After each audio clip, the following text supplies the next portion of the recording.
everybody. Welcome back. So you've landed on the 3% podcast. Today, we're going to be talking about some uncomfortable conversations that we have in the workplace, specifically talking about microaggressions that we face as Black doctors from patients and in the workplace.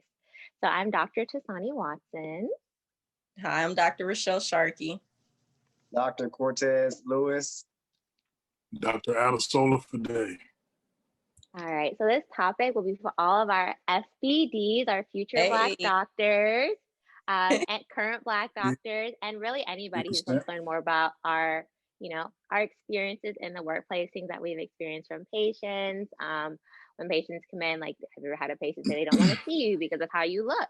Do they not want to see you? Is it because you're young? Is it because you're new? Or is it really because you're the only one of a darker skin complexion? Never seen somebody like you before. So we'll be talking about that, things that we may have experienced in our social media, like some of us have public pages and how patients may have lashed out on our pages, stuff like that. So we're going to open up the floor to my colleagues and we're going to get it started. So who wants to go first? I mean, we'll go ahead and get it going, because don't start solo. Because so this is the thing, right? So, like, we've been practicing for about 3 years. 3 years now, right? Now, when you're new, it's almost going on 4, low key. We out here. We kind of veterans out here a little bit. And but we're still young in the game. So I think we're more used to it. But I think when you're still kind of young in this game, people don't realize how hard it is to go through some of the things that we go through as Black docs. It's kind of like, it's like getting poked 1,000 times and dying by 1,000 pokes, because you're constantly having to deal with little subtle microaggressions from every angle. You can essentially just get fed up. And I'm really surprised at myself that I haven't lashed out at one of these people, because a lot of the times what ends up happening is we're trying our best to keep our composure. We're getting thrown all these crazy things thrown at us. People are saying things to us. People are refusing to get our service, which really isn't that big of a deal, because not everyone has to love you. It is what it is. But there are things that are always being said and done that oftentimes you just wonder, man, would my white counterpart have to go through the things that I'm going through? Would they have to suffer some of these things that I'm suffering? Because we have to be so much better than everybody, and we have to swallow so much more. So when we talk about like an uncomfortable conversation, what are some things that you guys have gone through specifically that has made you almost on edge, that you almost lost your cool because people just and when we're on this topic of like microaggression and things like that, it doesn't speak to the impact. Like the impact can still be great. Just because it's a microaggression doesn't mean it's a micro impact. It can still be a huge impact. Like a microaggression is really more so the frequency. Like, these things happen on such a frequent basis, we don't call them macro, we call them micro, because they just consistently happen. And what's happened for you guys that you guys can maybe recall that almost had you at an edge where you were like, man, look, I'm about to go off on this person or that person. What do you guys think?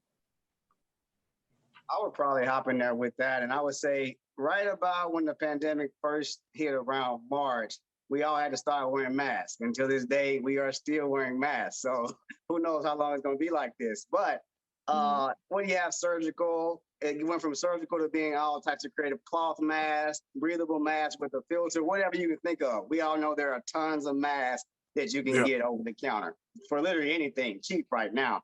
So my thing is, I'm in office. I'm the only Black doc, would be, but I'm the only Black staff in the building. Everyone else is white or multicultural. Doesn't matter to me. But I like people to know, like, hey, if I'm the only doc in the building and I'm Black, you kind of have to be on alert for certain things. So for me, the biggest thing being that I'm from the South, I'm from Arkansas, so it's Southern in the South. And yes, I am very familiar with seeing Confederate flags. They're next door to down the street. Everybody flags one. I know what they mean.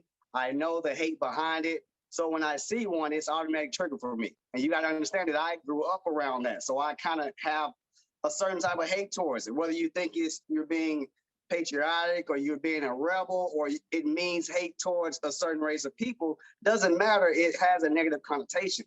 So I had a patient come in probably around April or May, and he had a full Confederate mask on. And I'm thinking like, I didn't see him. He came in, he got checked in, made it all the way through pre-testing, made it all the way through all the documents and everything, and he finally got back to me. So I'm like, how did you guys let this man come all the way through the office and you know you got a black doc in the back unless you don't know what that symbol means? How do you let him get back here to me? So as soon as I saw he had it on, I felt a type of way, but I have to understand that at this point, you can take it two kind of ways. You can be angry about it, or you can take it as a time to be a learning experience, maybe for them, maybe for you, maybe an understanding between two people. But what I couldn't have was, I can't let you have that mask on and me give you an exam with me knowing that mask means hate. So I did ask the patient, and I said, hey, you're going to have to remove the mask. I'll have a surgical mask for you. I'm going to give you the best exam of your life. You're going to leave here probably loving me. It's not going to be a knock on my patient care, but I can't, in good faith, give you an eye exam knowing that you're wearing that mask and I know what it means towards me as a black man. So I did have the patient remove the mask. The entire exam, he held it in his hand. So you don't know how that made me feel. That you held on to it pretty tight the entire exam, but we got through it. I think at the end we had understanding. We was just, hey, we think two different ways, but at the end of the day, if it means hate or it means harm to someone else, we're just not about it. So I know in instance I did speak up, and I was just kind of disappointed that all of the staff let him get all the way back to me and nobody said anything. Right. So that lets you know how far behind we are on the education of it and how it can offend another person. Yeah. What was that conversation like with your staff afterwards? It was just like, oh, sorry, doc, I didn't see it. Oh, I didn't even notice it. And I'm like, well, as soon as I walked in the pre-test room to check on things, that's the first thing I noticed. And I had to pull the tech out and say, hey, you're going to have to tell them to remove the mask, or I'm going to have to tell them personally, you can't wear that when you see me in just a minute. So it's not awkward for me because I grew up around it, but it may be awkward to someone who has never had anyone say something to them about it, right? Or don't understand that it offends me, but just because it doesn't offend you, don't forget that I'm back here. Right. And it's going to be very uncomfortable for me. So that's one of the things we had to talk about it. And they made sure it didn't happen again. But again, you can believe what you want. You can flag anything you want. But certain environments, it's just not going to happen for me. Right. Yeah, because a lot of that is, I mean, when you relate it to your staff, is how sensitive are they, and as far as cultural sensitivity of them knowing exactly what's going to be your triggers as a Black doctor, because they just may not know unless you have Black staff working with you. So for me, again, like I float to different locations, and there are some of my stores that are predominantly Black. And then there are other stores where the demographics are a little different. So I've kind of had similar situations that Cortez is going through. And we've kind of had our little group chats about this and how, oh, no, I would never. I don't think I want to. And how he told them to take the mask off. It definitely makes me a little uncomfortable in those situations. But in my eyes, I kind of view it as, well, at the end of the day, you still had to see the Black doctor. So for me, as long as I'm still delivering you great patient care, it's kind of not necessarily a slap in their face if that is their beliefs. But, I'm not going to necessarily make me feel like I'm not going to give them the best care that I can just because I feel a little uncomfortable in that situation. Now let me ask you something. Do you feel like come on, get the words out. Get the words no, out. I know what I want to say. I'm trying to say how I want to say it. So I'll put it like this. Do you feel like there was any sort of fear in you that made you say or made you realize you didn't really want to address that situation, or did you just realize I don't really like I more so feel bad for them, and it doesn't really affect me. Yeah, I feel like it more so affects them because, you know, someone has to be the bigger person at the end of the day. Now, if they didn't want to be the bigger person and they're knocking me from my craft and making it, you know, making me feel like I'm not good enough to be their doctor, yeah, we gonna have something else to say about it. But, you know, as long as you are respectful in the situation, I kind of felt like, you know, you can have your views, I can have my views, but as long as we're not clashing as far as you belittle me in front of my face, you could be talking about me behind my back, who knows? But Sure. They're smiling in my face, so you don't really get that, you know. But if I did have it the other way around, where I felt a negative energy or they were making me feel a certain way, then yeah, I would definitely have a different standpoint on this. But, you know, and the aspect that they're just coming in, they're getting examined, and you just happen to get a Black doctor and you have your views, well, that's on you. If you feel uncomfortable enough to not want to see me, then oh well for you. You just lost out on a good doctor. Right. What do you think, Tasani? Yeah, so for me, I would say that the stuff that I've dealt with has been a lot more subtle than that. And like, I've never had a patient come with a Confederate flag or anything like that, or never knew anybody directly say anything to me. But have you ever gone to call a patient and you look in their eyes, you can see the disappointment that you're their doctor? They're like, oh, it's you. And like that feeling is just so disheartening. Like when you can see how disappointed they are to see that you're the person who's going to see them. And then, I mean, they come in your exam room, like you do their exam. By the end, they're like shocked and surprised that you actually know what you're doing and that you did everything correctly. And you may have done some new things as a doctor before you didn't do. But it's like, why are you so disappointed that it was me? And so Or I never ever asked them, but you can just see it in their eyes. And that just really like sometimes like makes my stomach turn. Have y'all gotten a lot of, oh, you did a great job? Yeah, like it's a surprise. How do you know I did a great job? What are you comparing it to? Like, who's to say that they was a good job and I'm not, or vice versa? Yeah. No, I've gotten. You sure you know what you're doing? I've gotten that before. You know, I've gotten you know what you know, and it's like I got to bite my tongue because I could say something, you know, and it could come off a whole different way, and the situation could go left. So, you know, yeah, we do, man. We have to swallow a lot of stuff, man. Like I said, it's like I said, death by 1,000 paper cuts or death by 1,000, you know, stings, because you're just like, how much can I take of like this? And you have to like accept a life of like kind of like being minusculed in a way because of, you know, where we are in society. And it's tough. You know, I wanted to kind of add to what we were talking about on that conversation, because I kind of had a different stance. If you want me to be honest, I felt like in that situation, I feel like we all should kind of have more of a stance like Cortez had, because I feel like, although I hear what you're saying, Rochelle, it's more of a slight. You're thinking about it as a slight on them. No, that's an indictment on me. You know what I mean? Like, that's a clear-cut indictment on me. And I look at that as like, I have responsibility to make sure that we don't allow this type of behavior propagate in society. Because if you come and see a Black doctor and the Black doctor didn't say nothing about my mask, so why you tripping, right? No, it's like we have a responsibility, in my opinion, to make sure we speak up and speak out on any type of social inequality or some type of wrongdoing or injustice of any form. And I'm not saying that like a man walking in with their own preference of mask is a problem, but when it signifies hate, when it signifies a long history of trauma to a particular certain type of group of people, there's got to be, especially when you identify with that people, you have a responsibility to make sure you say, hey, look, like, you're gonna have to remove that mask, because what I'm doing is I'm saying, listen, not over here. When you go home, I don't care what you do. That's the privacy of your four corners, your four walls. You can do what you want to do when it's just you and you. The same way I can say and do what I want to do when it's just me and my own four corners as well. But when I'm out in the public, there's got to be a sense of like, I can't allow everything that's just been going on for years to keep going. I'm gonna have to say something.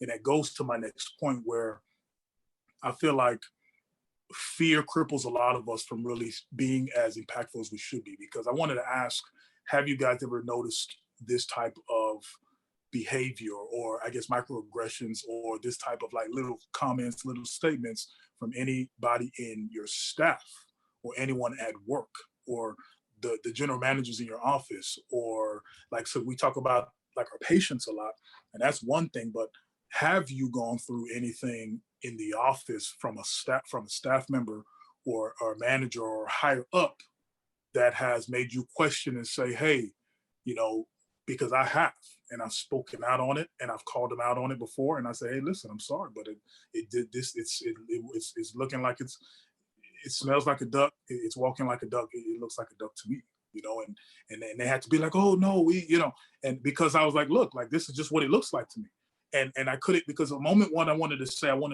fear almost came in and say, hey, but they're like my kind of like my higher ups, and I was like, what, you know, the fear is what would happen if, you know, they try to get me out of here.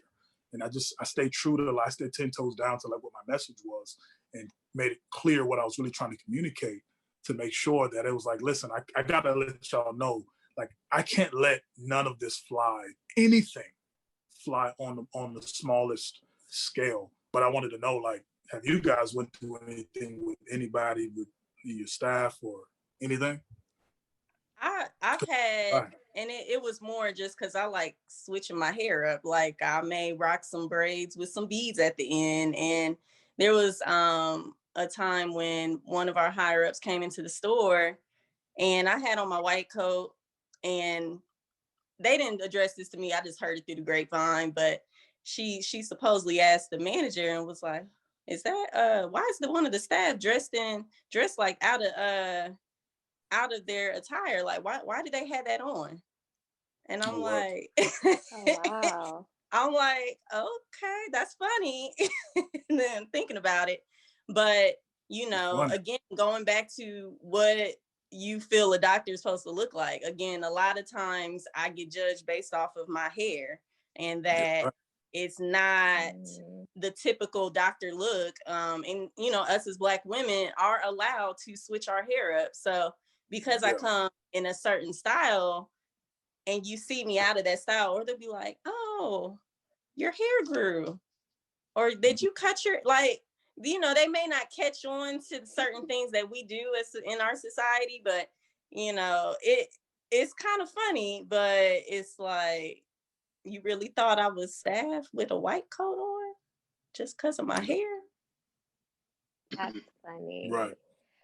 I would say, thankfully, with the staff in my office, I think because my staff is much younger, and then my general manager is also African American, thankfully my staff usually has my back on issues, but I will hear through the grapevine things that patients have said to them about me after exams or before exams, like, wait, is that the doctor? Like, how long has she been working here? Like, where did she go to school? Or like, is there another doctor that I can see? And then they're always really good at backing me up and defending me and saying that, no, yes, this is our doctor. She's excellent. She's X, Y, and Z. And through the grapevine, like, did you know that such and such said this, or such and such said that? So I know that's not always a very common experience for a lot of people. And I'm really thankful that I do have a staff, and especially a manager, who can back me up and relate to me. And we can also have these real talks about patient issues and not feel that we need to tiptoe around any issues. Even my staff who's white, like, we can still have real discussions about what patients say and how to handle certain patients and how to deal with those issues, and have really productive conversations about that.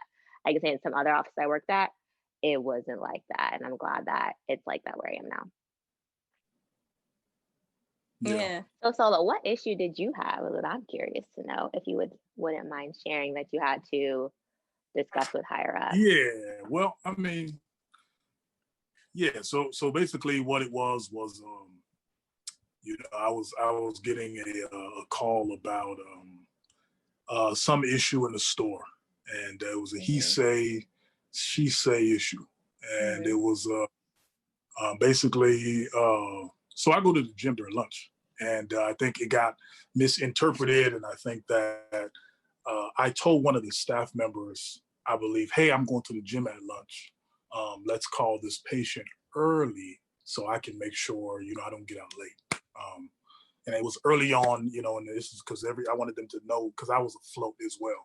So I go to 5 different stores, so I tell all of them, hey, just so you guys know, I go to the gym during lunchtime. So, my intention is not to be here all day. When it's time to go to lunch, it's time to go, because I still got to go do all this. And they called me saying, oh, they said that you told the staff that you're not seeing any patients at this time. And I said, whoa. I'm working 5 stores. Go ask all of them if that's what I've been telling them. Like, I tell everybody, I never said I'm not seeing nobody. What I didn't say was I'm not seeing nobody. What I did say was, hey, look, if there's a patient we can call earlier to come early, have them come early, so I don't have to leave late, because the tendency of late patients coming in are 10 out of 10. They always come late, especially the 1:30s and the 6 o'clocks. When it's time to go home. When it's time to go home, that's when they come in. That's just a fact of the matter.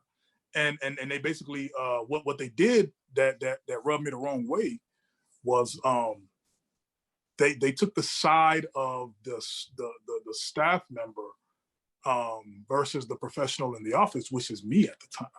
That was me, and that I don't work in those offices anymore. But at the time, so it kind of rubbed me a wrong way. And I said, hey, listen, if something like this happens, you got to come to me and kind of address me in a different manner, first of all, because you're accusing me already first as if I really did this.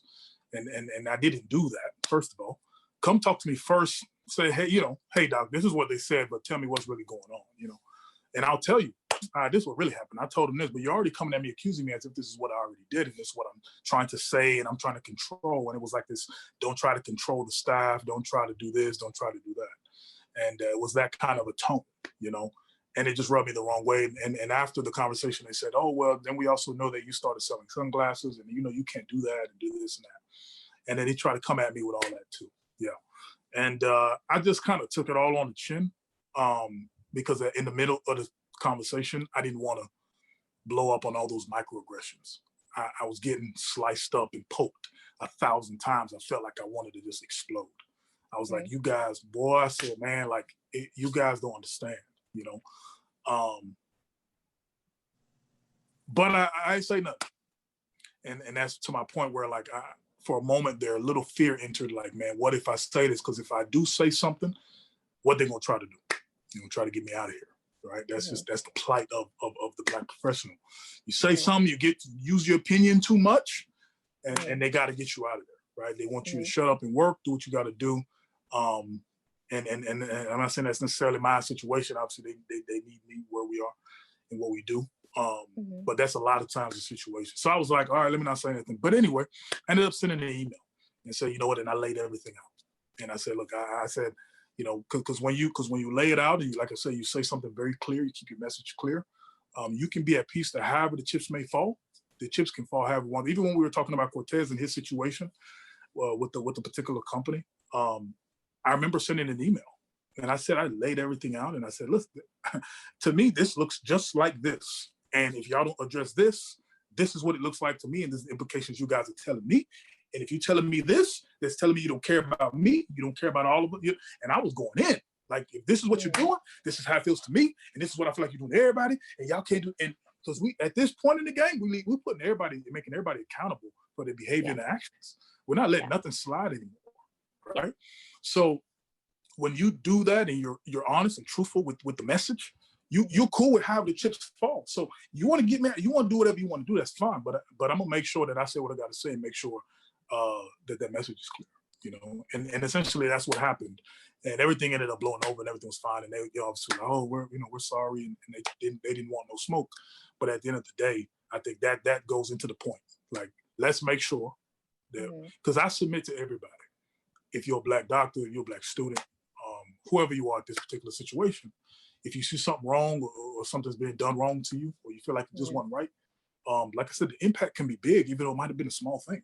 Like, don't let it fester, don't let it sit there. Like, say something, because you have responsibility to take care of that, to make sure that we don't continue this type of thing in our profession or in the world, in society. I mean, we got to make sure that we kind of put it into it, because how is it going to end if we don't like really speak up and talk about these things and like let people know, like, look, I'm not the one, I'm the two.